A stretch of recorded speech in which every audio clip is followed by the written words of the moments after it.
The massive crystal dome of the Galactic Council chambers sparkled under the light of 3 suns. Inside, representatives from 200 alien species sat in curved rows that stretched up toward the ceiling. The air buzzed with translation. Devices turning thousands of different languages into something everyone could understand. Ambassador Thexfer stood at the center podium. His purple skin gleamed as he spread his forearms wide.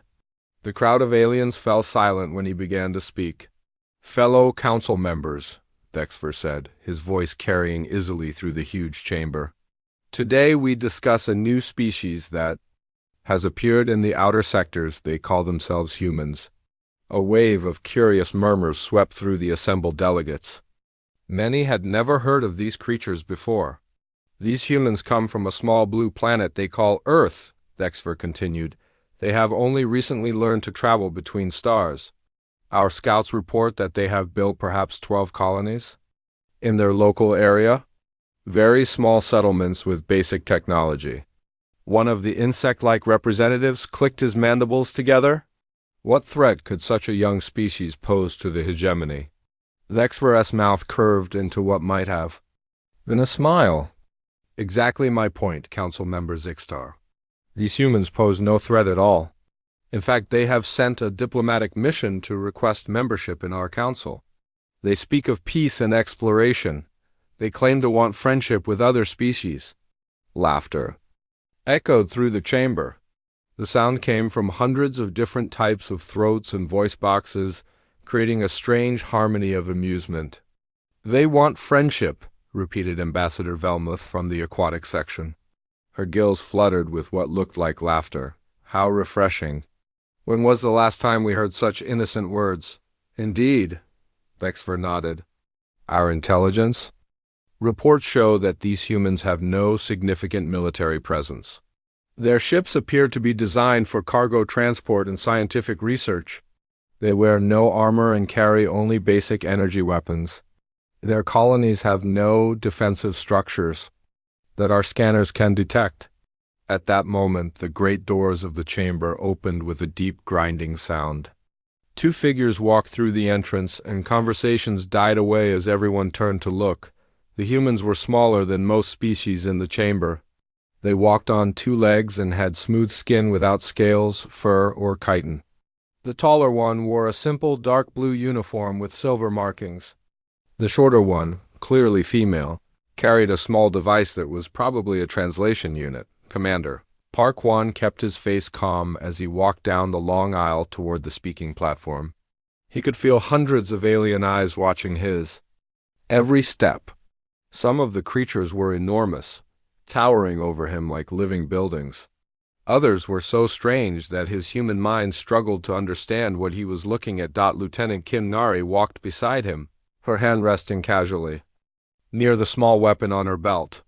She had trained for this moment for 3 years, studying alien psychology and diplomatic protocols. Still, nothing could have prepared her for the reality of standing in a room with so many different forms of life. "Ah, perfect timing," Thexfer announced as the humans reached the center of the chamber. "Allow me to present Commander Park Wan and Lieutenant Kim Nari of the human species." Park Wan stepped forward and gave a slight bow. It was a gesture of respect that his briefings had told him most alien cultures would understand. "Honored council members," Park Wan said, his words being instantly translated into hundreds of languages. "Humanity is grateful for this opportunity to address your assembly. We come seeking peaceful relations and mutual understanding." More laughter rippled through the chamber, though some delegates tried to hide it behind hands, claws, or tentacles. "Tell us about your military capabilities," called out a reptilian delegate from the upper tiers. "What forces does humanity command?" Park Wan exchanged a quick glance with Kim Nari. This was exactly the question they had expected.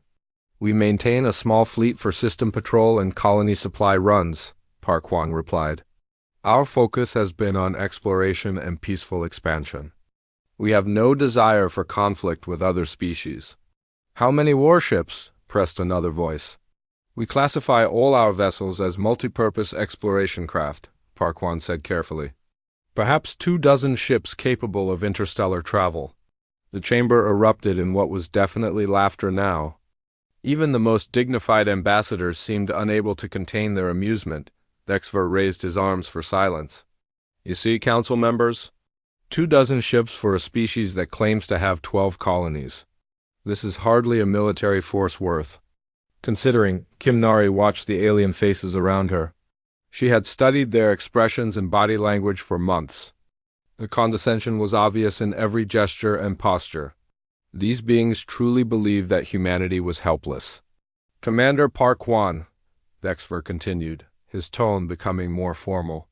The hegemony is prepared to offer humanity protection. Your species is clearly vulnerable to the many dangers that exist in this galaxy. Pirates, slavers, hostile empires. You need guidance from those who understand how the universe really works. That is generous, Parquan replied. What would such protection require from humanity? Simple tribute, Dexver waved one of his hands dismissively. 50% of your industrial output. Complete access to your territory for hegemony vessels. And of course, your colonies would need to accept hegemony governors to ensure proper administration. The chamber fell quiet. Every delegate understood what was really being offered. Complete submission disguised as protection. Parquan was quiet. For a long moment. When he spoke, his voice remained calm and polite. I appreciate the offer, Ambassador Dexver. However, humanity values its independence. We prefer to make our own choices about our future. The silence stretched longer this time, then Dexver began to laugh. It was a deep, rumbling sound that seemed to come from his chest. Soon other delegates joined in, until the entire chamber echoed with alien amusement. Independence, Dexver repeated when the laughter died down. How charming. Very well, Commander. The Council will give humanity 30 standard days to reconsider this decision. During that time, you may return to your little colonies and discuss the matter with your leaders. And if humanity still chooses independence after 30 days? Kimnari asked. Dexver's expression changed. The amusement faded from his features, replaced by something much colder.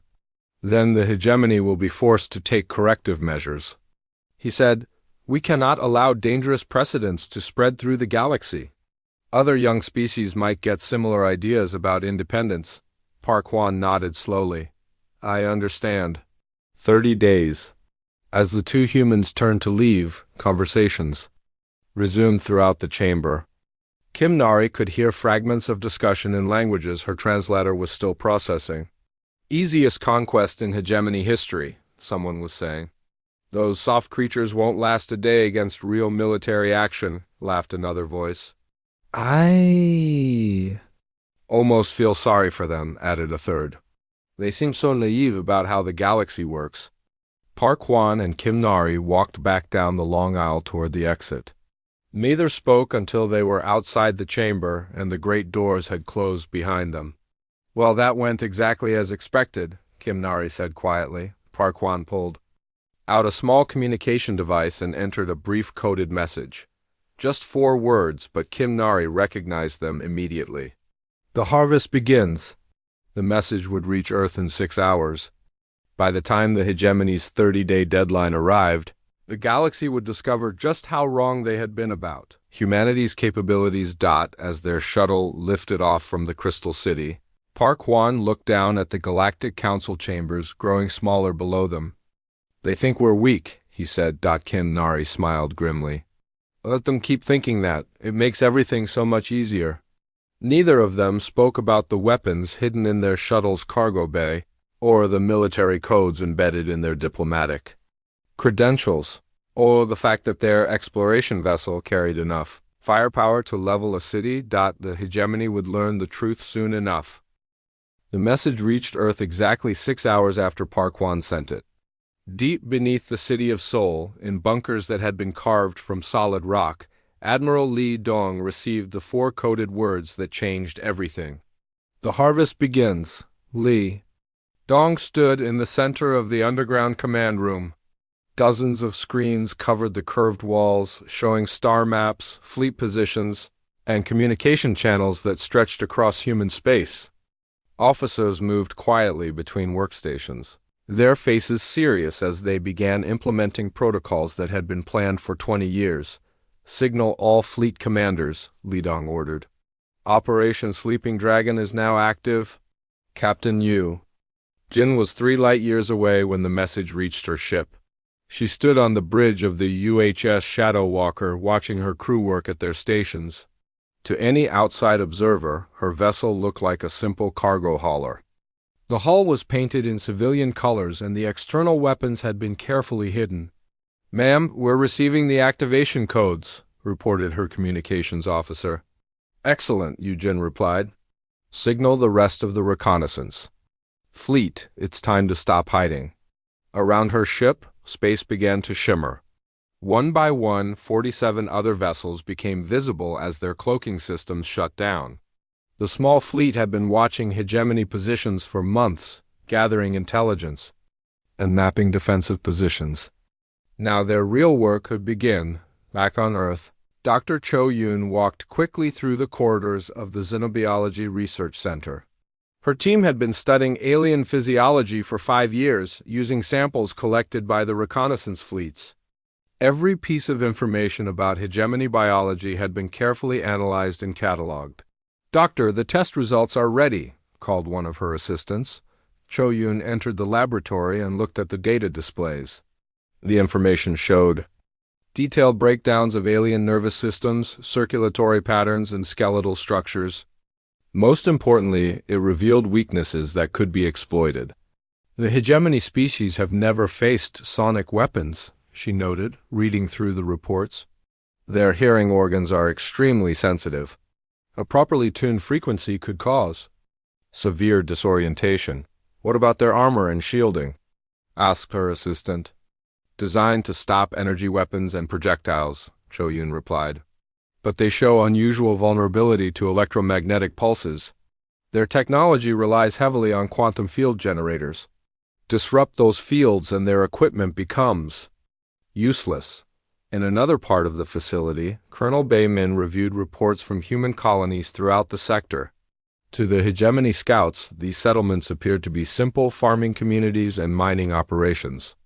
The reality was very different. Each colony was actually a military fortress disguised as a civilian settlement. Underground factories produced weapons and ammunition 24 hours a day. Massive gun emplacements were hidden beneath what looked like storage buildings. Landing pads that seemed designed for cargo ships could actually service heavy warships. "Colony 17 reports full readiness," one of his officers announced. "All defensive systems are online and hidden." "Good," Bei Min replied. "What about the manufacturing centers?" "Production is at maximum capacity, sir.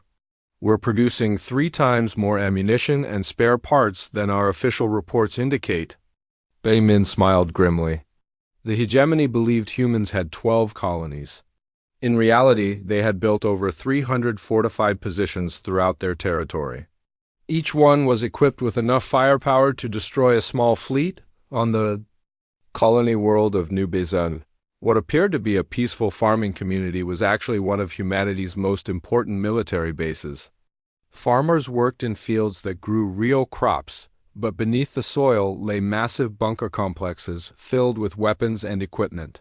Commander Nam Sun walked through one of these underground facilities, inspecting the preparations.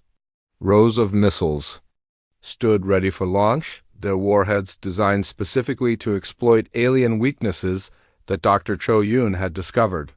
"The electromagnetic pulse warheads are ready," reported his weapons officer. 150 missiles per launcher, 20 launchers per bunker, and the kinetic kill vehicles? Fully loaded and targeted. The hegemony won't know what hit them. Above ground, the colonists continued their daily routines. Children played in schoolyards while adults tended crops and operated mining equipment. Anyone watching from orbit would see exactly what the hegemony scouts had reported: a peaceful human settlement with no military value. Meanwhile, Captain Song Min prepared for the most dangerous part of the operation. Her mission was to infiltrate hegemony space using captured alien vessels. Her team had spent months learning to operate alien technology and studying hegemony military protocols.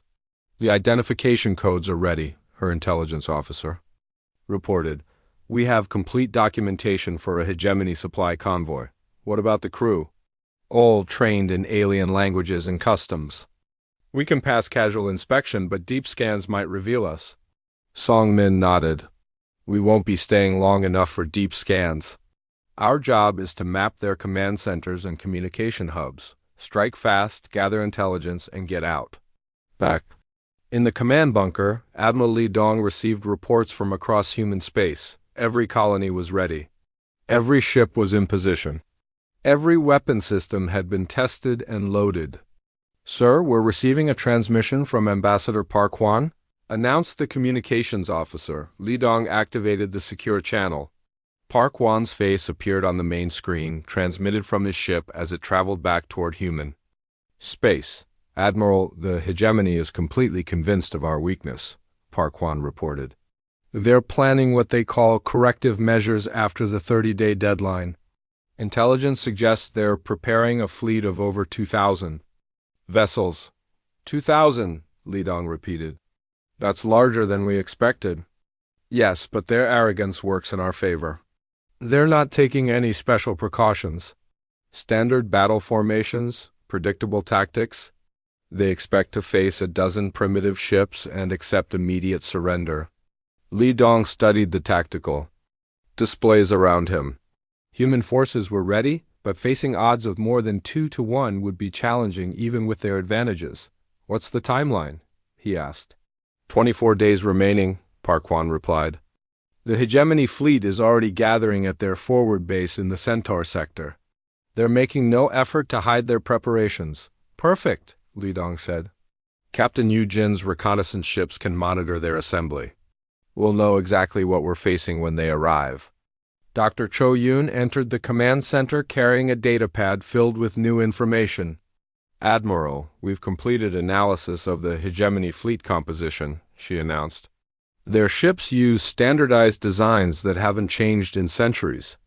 We can predict their capabilities with 95% accuracy. Weaknesses? Many. Their shields are designed for energy weapons but vulnerable to kinetic strikes. Their targeting systems can't track objects smaller than 50 meters. And, most importantly, they've never faced human psychological warfare tactics. Li Dong turned to address the entire command center. Officers at dozens of workstations looked up from their duties to listen. In 24 days, the hegemony will discover that humanity is not the weak species they believe us to be, he announced. They expect to find 12 colonies and 24 ships. Instead, they'll face 300 fortified worlds and the most advanced military force in the galaxy. They think this will be an easy victory, added Colonel Bei Min. They're about to learn that humans don't fight fair. We fight to win. Captain Yu Jin's voice came through the communication system from her cloaked position near the hegemony. Fleet assembly point? Admiral, the alien ships are moving into formation. They're broadcasting on open channels about their upcoming triumph over the primitive humans. Some of them are actually taking bets on how quickly we'll surrender. Li Dong smiled coldly. Let them bet. In 3 weeks, they'll discover what happens when you underestimate humanity. The countdown had begun. 24 days until the hegemony. Learned that their easy win was actually a trap that had been 20 years in the making. The hegemony fleet arrived at the edge of Earth's solar system like a storm of metal and light. 2,137 warships dropped out of faster-than-light travel in perfect formation. Their hulls gleamed under the distant sun's rays. Each vessel displaying the purple and gold colors of the hegemony empire. Fleet Admiral Kexler stood on the bridge of his flagship, the inevitable Victory. Through the massive viewing screen, he could see the small blue planet that these humans called home. It looked peaceful and defenseless, just as his intelligence reports had promised. Communications, open a channel to the human government. Kexler ordered. Let's get this surrender over with quickly. His communications officer worked at the controls for several minutes before looking up with confusion. Sir, we're receiving no response from the planet's surface. Our scanners show minimal energy signatures from their major cities. evacuated. Perhaps, suggested the tactical officer. Maybe they fled when they heard we were coming. Kexter laughed, a sound like grinding metal. Cowards, well, no matter. Our orders are to secure this system regardless. Deploy the occupation fleet toward the planet and send scout groups to locate their pathetic colonial fleet. The massive hegemony formation began to move inward toward Earth. Ships spread out into search patterns, looking for the handful of human vessels they expected to find hiding somewhere in the system. Captain Eugene watched the alien fleet from her position deep in the asteroid belt. Her ship, the UHS Shadow Walker, remained completely invisible to hegemony scanners. Around her, 793 other human warships waited in perfect silence. All ships report ready, Captain, her communications officer whispered. Target solutions locked on all enemy vessels, added the tactical officer. Eugene studied the alien formation on her screens. They were moving exactly as human intelligence had predicted. Slow, predictable, following doctrine that was centuries old. Signal Admiral Li Dong, she ordered. Enemy fleet is in optimal position.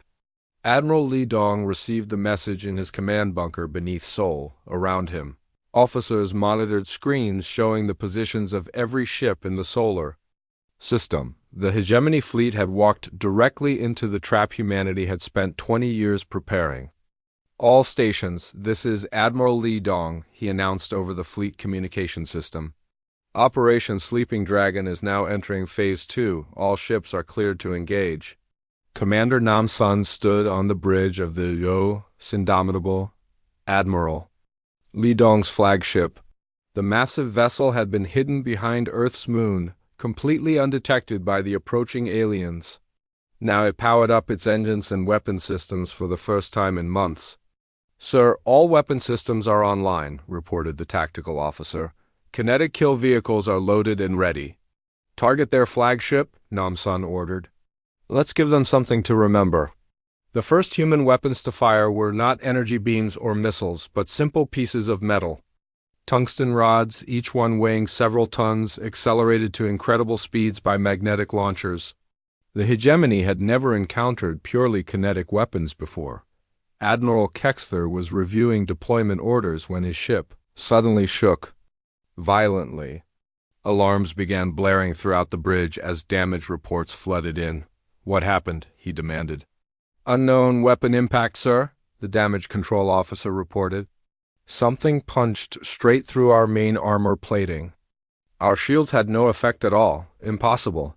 Our shields can stop any known weapon. Before anyone could respond, 12 more impacts struck the inevitable victory. The tungsten rods, traveling at nearly the speed of light, tore through the massive ship like it was made of paper. Secondary explosions ripped through the vessel as critical systems failed. Sir, we're detecting massive energy signatures throughout the asteroid belt, the sensor officer announced. Unknown vessels are? Decloaking, hundreds of them. Captain Eugene smiled as her fleet became visible. The cloaking fields that had hidden them for months shut down simultaneously, revealing the true strength of humanity's space force. All ships open fire, she ordered. The asteroid belt erupted with weapon fire. Human ships, small and fast compared to the massive hegemony vessels, swarmed out of hiding like angry insects. Their weapons were different from anything the aliens had ever seen. More kinetic kill vehicles slammed into hegemony ships, their shields useless against solid metal traveling at enormous speeds. Electromagnetic pulse weapons disrupted alien control systems, leaving entire vessels drifting helplessly. Sonic weapons broadcast frequencies that caused hegemony crew members to collapse in agony. This is impossible, Kexler gasped as his flagship continued to take damage. Intelligence reported that humans had only 24 primitive ships. Sir, enemy vessels are using unknown tactics, his tactical officer reported. They're attacking in small groups, hitting us from multiple directions. Our targeting systems can't keep up. Commander Kang Ho led one of the human fighter squadrons. In their attack on the alien formation, his small craft, barely 30 meters long, darted between the massive hegemony warships like a bird flying through a forest of trees. "Gold Squadron, target their engine clusters," he radioed to his pilots. "These big ships can't turn fast enough to track us." The human fighters were impossibly small by galactic standards. Most alien species built massive ships with heavy armor and powerful weapons. Humans had taken a different approach, creating fast, maneuverable craft that could strike quickly and disappear before the enemy could respond. Kong Ho Squadron attacked a hegemony heavy cruiser, their weapons targeting specific weak points that Dr. Cho Yun had identified. The alien ship's massive guns tried to track the tiny human fighters, but they moved too quickly and unpredictably. "Direct hit on their reactor shielding," one of his pilots reported. "The big ship is losing power." Admiral Kexler watched in horror as his carefully organized fleet fell apart. Human ships seemed to be everywhere, appearing and disappearing like ghosts. His weapons officers reported that their targeting computers couldn't lock onto the small, fast-moving enemy vessels. "Sir, we've lost contact with 47 ships," his communications officer announced. "The humans are jamming our frequencies and using some kind of computer virus to disrupt our systems. How is this possible?" These creatures were supposed to be primitive. The battle that Kexler had expected to end in minutes stretched into hours. Every hegemony advantage turned into a weakness.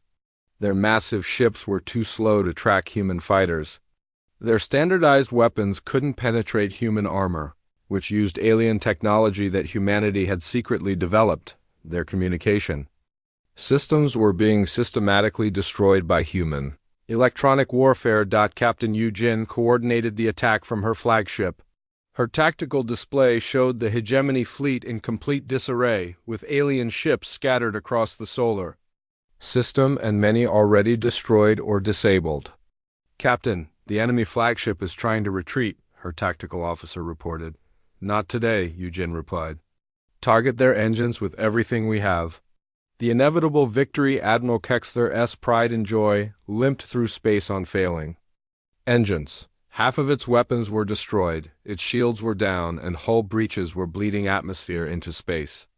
"Sir, human vessels are closing on our position," the sensor officer reported. "We're surrounded." Kexler stared at the tactical display in disbelief. His fleet of over 2,000 ships had been reduced to fewer than 800 in just 6 hours. The humans had appeared from nowhere with technology and tactics that no one in the hegemony had ever encountered. "Send a message to High Command," he ordered weakly. "Tell them that intelligence was wrong. These humans are not primitive. They're the most dangerous military force we've ever faced." Back on Earth, Admiral Li Dong watched the battle reports with satisfaction. The first phase of humanity's counterattack had succeeded beyond all expectations. The hegemony fleet was broken, their arrogance shattered along with their ships. "Sir, Captain Eugene reports that enemy resistance is collapsing," an officer announced. "The aliens are trying to retreat."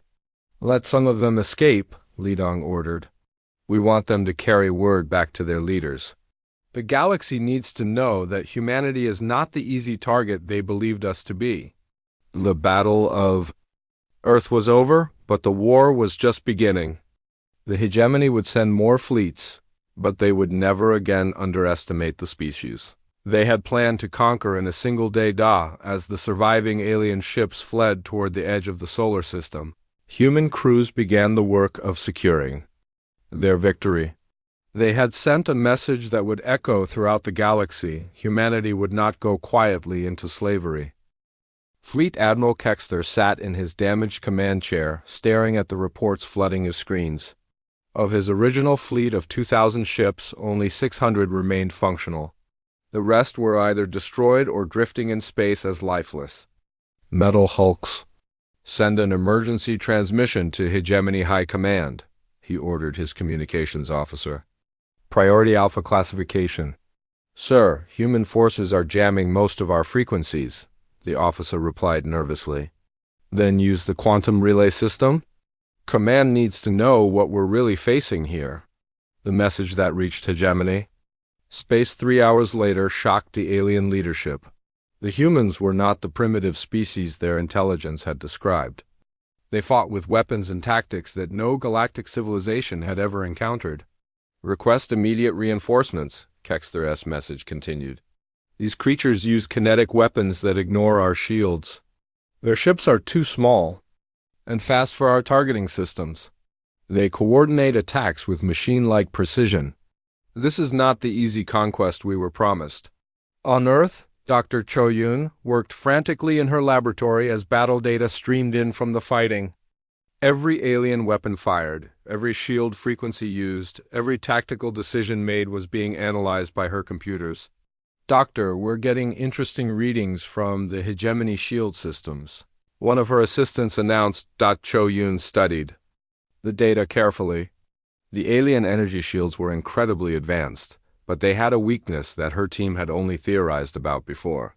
"Their exotic matter generators create harmonic resonances," she said excitedly.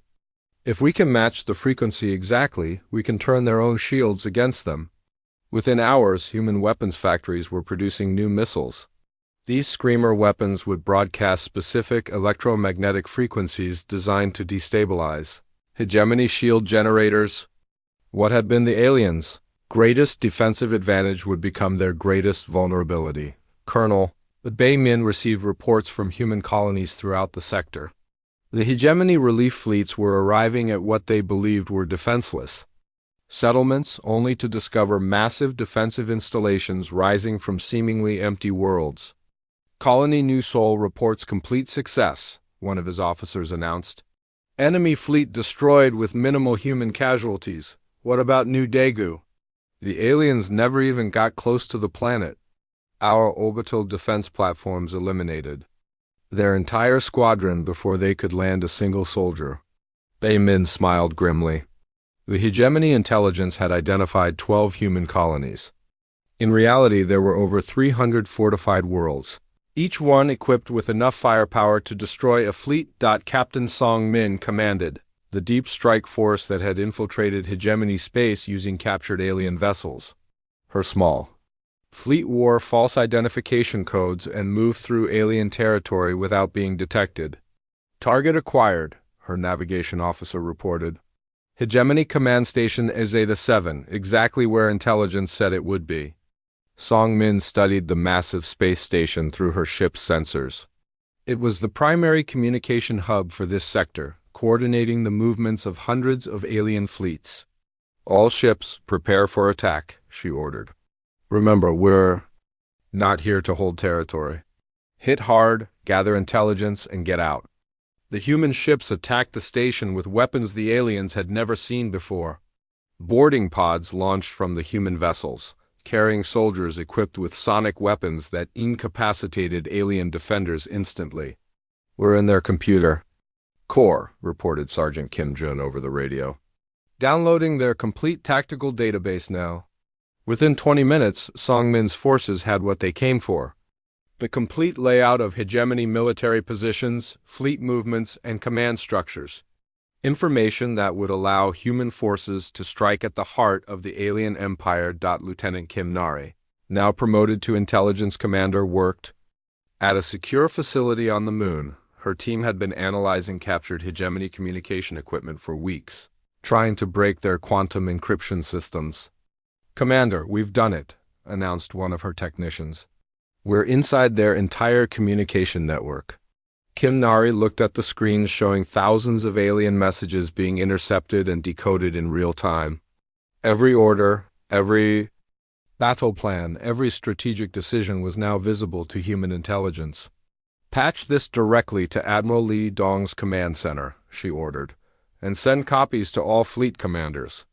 We now know everything the hegemony is planning before they do it."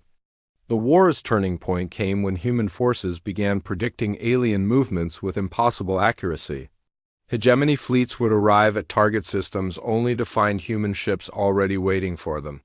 Supply convoys would be intercepted by forces that seemed to appear from nowhere. Admiral Li Dong stood in his command bunker, watching as reports flooded in from across the galaxy. Human forces were winning battles they had no right to win, defeating enemies that outnumbered them 10 to 1. Sir, Captain Song Min is reporting from the Rigel sector, an officer announced. She's destroyed 3 hegemony supply bases and captured their entire logistics database? Excellent. What about Dr. Cho Yun's new weapons? The Screamer missiles are performing beyond expectations. Hegemony shields are completely useless against them. Their own defensive systems are tearing their ships apart. Li Dong nodded with satisfaction. The aliens had made a fundamental mistake. When they decided to attack humanity, they had assumed that a younger species would be weaker and less advanced. Instead, they were discovering that humans had spent centuries perfecting the art of war. Back in hegemony space, Admiral Kexler received news that made his blood run cold. Human forces had appeared throughout the Empire, striking military installations, supply lines, and command centers with surgical precision. Sir, we've lost contact with Command Station Alpha, his communications officer reported. Also stations Beta, Gamma, and Delta. How is this possible? Those stations are hundreds of light years from human space. Unknown, sir. The humans seem to be everywhere at once.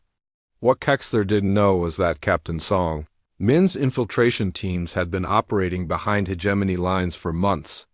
Disguised as alien traders and supply crews, human soldiers had mapped every important installation in the Empire. Dr. Cho Yun's latest breakthrough came when her team began working with captured alien scientists. These beings, grateful to be treated with dignity rather than enslaved, shared knowledge that the hegemony had kept secret for centuries. "Doctor, look at this," one of the alien scientists said. "Your species has discovered principles that we thought were impossible." The alien, a reptilian creature named Sektar, studied human weapon designs with amazement. "These kinetic weapons of yours," he continued. "Our people abandoned such simple designs thousands of years ago. We thought energy weapons were superior. In every way. Sometimes the old ways are the best ways," Cho Yun replied. "Your shields can stop our energy weapons, but they can't stop a chunk of metal moving at light speed." Working together, human and alien scientists began developing technologies that combined the best of both civilizations. The resulting weapons and defensive systems were unlike anything the galaxy had ever seen. The hegemony leadership finally understood the scope of their mistake when a human fleet appeared at the edge of their home system. The ships that had been described as primitive cargo haulers now revealed their true nature as the most advanced warships in the galaxy. "All stations, this is Admiral Li Dong of the Human Defense Force," came the broadcast. "The hegemony will withdraw from all human territory and release all enslaved species or face total destruction."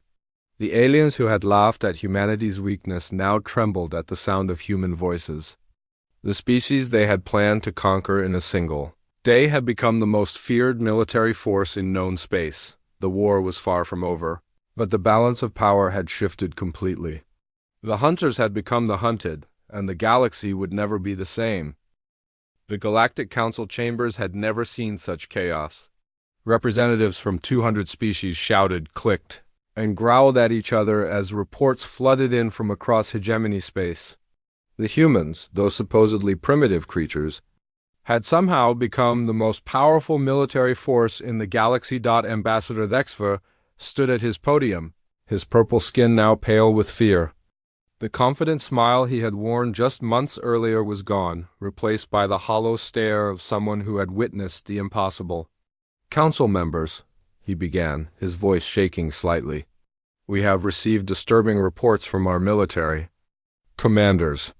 The human forces appear to be far more advanced than our intelligence indicated." A wave of nervous murmurs swept through the assembly. Many of the delegates had been receiving similar reports from their own territories. "How advanced?" asked Ambassador Velmuth from her aquatic section. "They have defeated a fleet of over 2,000 hegemony vessels using fewer than 800 ships, Dexfer replied. "Their weapons ignore our shields, their tactics are unlike anything we have encountered, and they seem to know our movements before we make them." At that moment, the great doors of the chamber opened. Ambassador Park Hwan walked through, but he was no longer the humble diplomat who had visited months earlier. He wore a military uniform with the insignia of the human Defense Force, and his expression showed the quiet confidence of someone who held all the cards. "Honored council members," Parquan said as he reached the center podium. "I bring greetings from Earth and an offer from humanity." The chamber fell silent. Every eye was focused on the human who had once been laughed at by this same assembly. The hegemony has 36 hours to withdraw from all human territory and release every species they have enslaved, Parquan continued. In return, humanity will allow them to retain their core worlds and maintain their government. And if we refuse? Vexver asked weakly. Parquan's expression didn't change. Then the hegemony will cease to exist as a political entity. Our fleets are already positioned around your major worlds. Your choice is surrender or total destruction. General Jiang Wu led the liberation of the hegemony's prison worlds. These planets, once used to hold enslaved species, had been considered unreachable by any rescue force. The hegemony's own strength had been their protection. "All teams report ready," his communications officer announced as they approached the planet Torment. "Begin the assault," Jiang Wu ordered. Human ships descended from orbit like falling stars.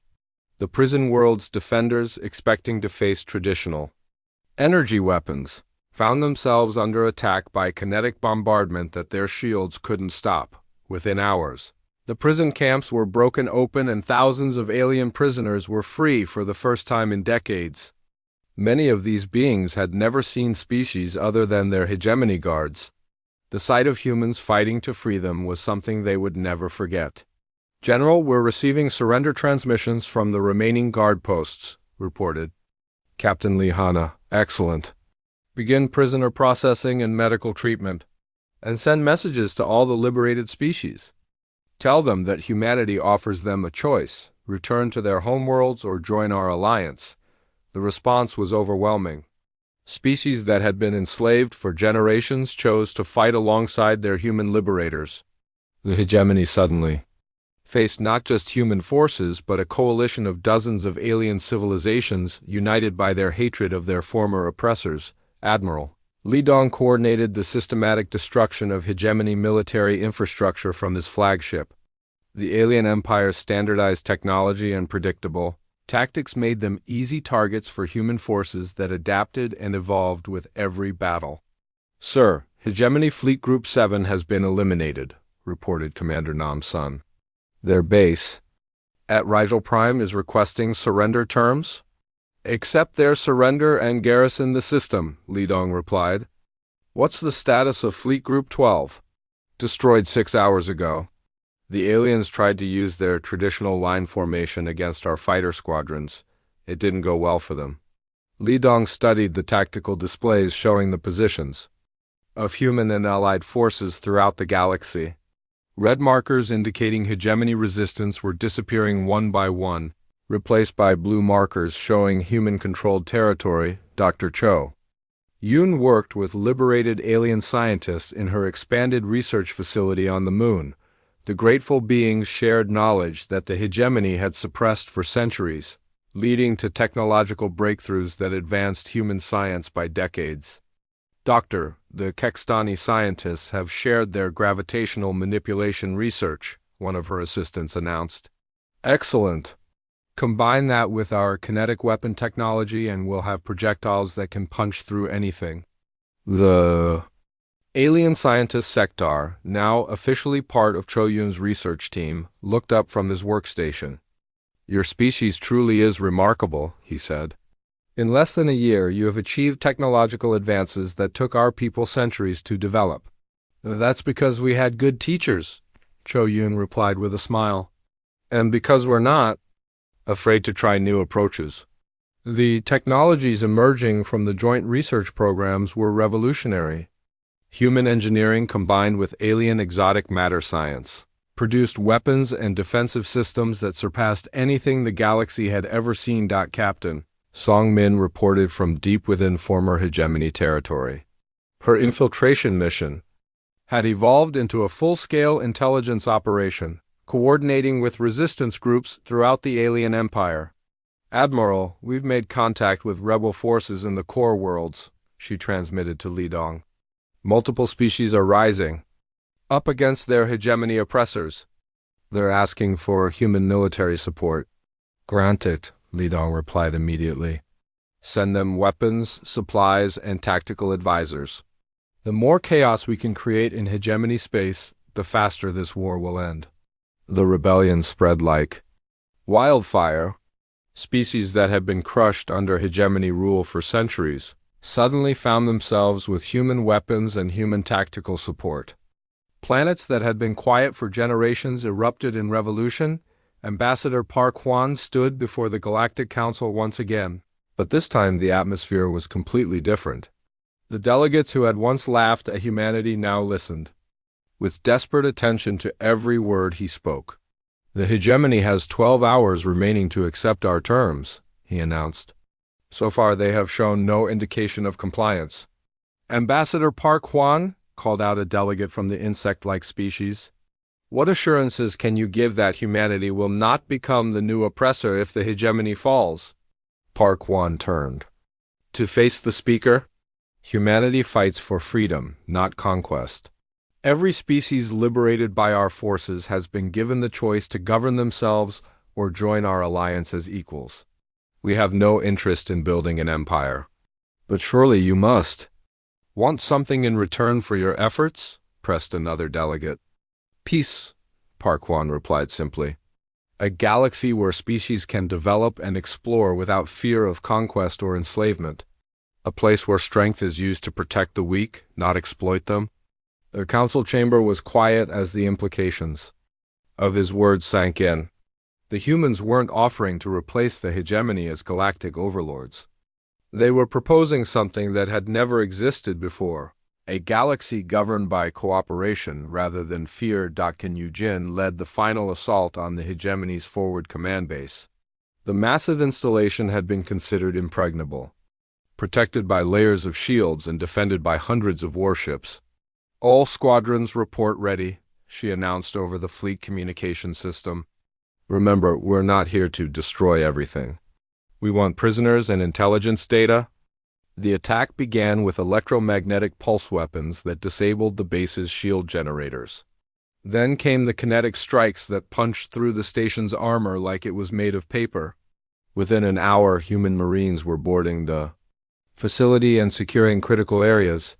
Captain, we've captured Admiral Kexther, reported the Marine commander. He's requesting to speak with human leadership. Bring him to the command deck, Yujin ordered. Let's hear what the mighty hegemony has to say now. When Admiral Kexler was brought before her, Yujin was surprised to see how much the alien had changed. The arrogant commander who had led the attack on Earth now looked defeated and broken. You have won, he said simply. Your species has accomplished what we believed was impossible. How do you want to proceed? Yujin studied the alien who had once commanded thousands of ships in service of an empire built on slavery and conquest. That depends on you, she replied. Are you ready to help build something better, or do you want to go down with your empire? The choice facing the galaxy was clear. The old order of oppression and conquest was ending. In its place, humanity offered something new, a chance for all species to work together toward a better future. The tide had turned completely. The hunters had become the hunted, and the galaxy would never be the same. The final battle took place at Dominion Prime, the capital world of the Hegemony Empire. The massive planet hung in space like a dark jewel, surrounded by defensive stations that had protected it for over 1,000 years. No enemy force had ever threatened the hegemony homeworld. Fleet Admiral Kexler stood on the bridge of his last remaining flagship, watching human and allied vessels fill the space around his planet. The armada stretched beyond the horizon, ships from dozens of species united under human leadership. Sir, we're receiving over 400 different ship signatures, his sensor officer reported. Human vessels, but also ships from every species we've ever conquered. How many total? Kexler asked quietly. Over 3,000 vessels, sir. They outnumber our remaining forces 5-1. Kexler closed his eyes. The empire that had ruled the galaxy for centuries was about to end. Defeated by the species they had planned to conquer in a single day, Captain Yujin commanded the assault fleet from her flagship. Around her, the combined forces of the Liberation Alliance prepared for what everyone hoped would be the last major battle of the war. "All fleet commanders, this is Captain Yujin," she broadcast. "Remember, our goal is to end this war with minimal casualties. The hegemony leadership will be given one final chance to surrender." Admiral Li Dong's voice came through the communication system from Earth.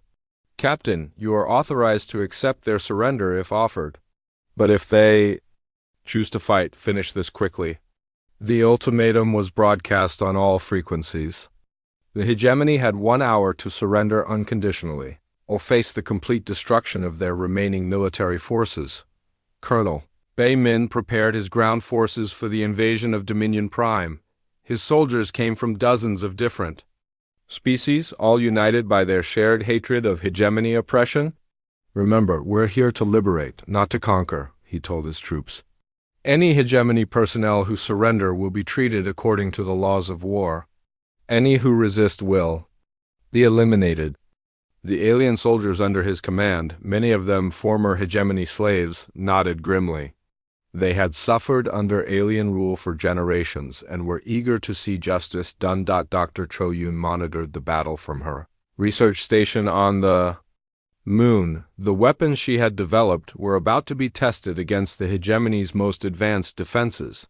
"Doctor, the orbital defense platforms are powering up," one of her assistants reported. "They're using their most powerful shield generators." "Excellent," Cho Yun replied with a smile. "The stronger their shields, the more effective our screamer weapons will be. Their own technology will destroy them." The hour passed without a response from the hegemony leadership. At exactly the designated time, Captain Yujin gave the order that would end the war. "All ships commence attack." The battle began with a massive barrage of kinetic weapons that overwhelmed the planet's defenses within minutes. The hegemony's orbital stations, designed to stop energy weapons, were defenseless against chunks of metal traveling at near-light speed. Commander Kong Ho led his fighter squadrons through the wreckage of the defensive grid. His pilots, now experienced veterans of dozens of battles, moved with the precision of a surgical instrument. "Gold Squadron, target the remaining shield generators," he ordered. "Silver Squadron, take out their communication arrays." The small human fighters darted between the massive defensive structures like insects, their weapons precisely targeting critical systems. Within an hour, Dominion Prime's defenses were completely destroyed. General Zhang Wu's ground forces landed on the planet's surface to find a population in chaos. Many of the hegemony's own citizens had risen up against their government, inspired by reports of liberation throughout the galaxy. "Sir, we're receiving surrender requests from multiple military units," reported Captain Li Hana. "The hegemony army is falling apart. Accept all surrenders," Zhang Wu ordered. "And get medical teams to the civilian areas. We need to show these people that we're here to help, not to conquer." The end came not with a massive explosion, but with a simple communication. Fleet Admiral Kexler, his forces destroyed and his planet occupied, sent a message that would echo throughout galactic history. "To all human forces," the transmission began, "the hegemony empire formally surrenders all military forces and territory to the Human Defense Force and its allies. We request mercy for our civilian population and ask to be allowed to retain our homeworld under human protection." Ambassador Park Hwan stood before the reformed Galactic Council in chambers that had been rebuilt to accommodate hundreds of new species. The beings who had once laughed at humanity's weakness now looked to human leadership for guidance. "Fellow representatives," Park Hwan began, "today we establish a new order based on cooperation rather than conquest. Every species, regardless of size or technology level, will have an equal voice in our shared future." The applause that followed came from creatures of every imaginable shape and form. Species that had been enslaved for centuries now sat as equals beside their former oppressors, united by their shared commitment to peace. Commander Nam Sun, now promoted to admiral, oversaw the establishment of joint research facilities throughout the galaxy. Human and alien scientists work together to develop technologies for exploration and peaceful development. The knowledge-sharing programs are exceeding all expectations, he reported to Admiral Li Dong. We're making advances in physics, biology, and engineering that would have taken centuries to achieve working alone. Dr. Cho Yoon received the first Galactic Medal of Scientific Achievement for her revolutionary work in adaptive technology. Her research had not only secured humanity's victory but opened new frontiers in science that benefited all galactic civilization. This medal belongs to all of us, she said in her acceptance speech. Human, alien, and everything in between. We've proven that cooperation achieves more than conquest ever could. Captain Song Min commanded the first joint exploration mission to the galaxy's outer rim. Her crew included representatives from over 50 species, all working together under human leadership to discover what lay beyond the known stars. Navigation, set course for the Andromeda approach vector, she ordered. Let's see what's waiting for us out there. Her ship, the UHS New Horizon, was a marvel of combined technology. Human engineering merged with alien science had produced a vessel capable of traveling distances that no single species could have achieved alone. The former hegemony worlds adapted to their new reality with surprising speed. Free from the oppression of their former government, many alien species proved to be natural allies and valuable contributors to galactic civilization. Admiral Kexler, now serving as a cultural advisor to the Human Defense Force, worked to help his people adjust to their new circumstances. Your species has accomplished something remarkable, he told Admiral Li Dong during one of their regular meetings. You defeated us completely, but instead of enslaving us, you've given us a chance to be part of something better. That's what makes us human, Li Dong replied. We fight to protect, not to conquer. The galaxy that emerged from the ashes of the hegemony empire was unlike anything that had existed before. Species that had been enemies for millennia worked together on joint projects. Technology and knowledge flowed freely between worlds. Exploration fleets ventured into unknown regions, seeking new discoveries rather than new conquests. Years later, historians would mark the defeat of the hegemony as the beginning of the golden age of galactic civilization. The species that had been dismissed as primitive and weak had instead become the foundation for a new era of peace and prosperity. Children on thousands of worlds learned the story of how humanity had turned the galaxy's greatest weakness into its greatest strength. The tale of the humans who were supposed to be an easy win, but instead became the salvation of galactic civilization. The lesson was clear and would never be forgotten. Never underestimate the power of those who fight for freedom. Sometimes the most dangerous enemy is the one that appears weakest, and the greatest victories come not from conquest, but from the courage to stand up for what is right. The humans had proven that in a universe full of predators, sometimes the most effective strategy is to be the protector. They had taken a galaxy ruled by fear and transformed it into a place where all species could thrive together. As the story concluded, the galaxy looked toward a future filled with endless possibilities, guided by the species that had taught them. All that true strength comes not from the ability to destroy, but from the wisdom to build something better.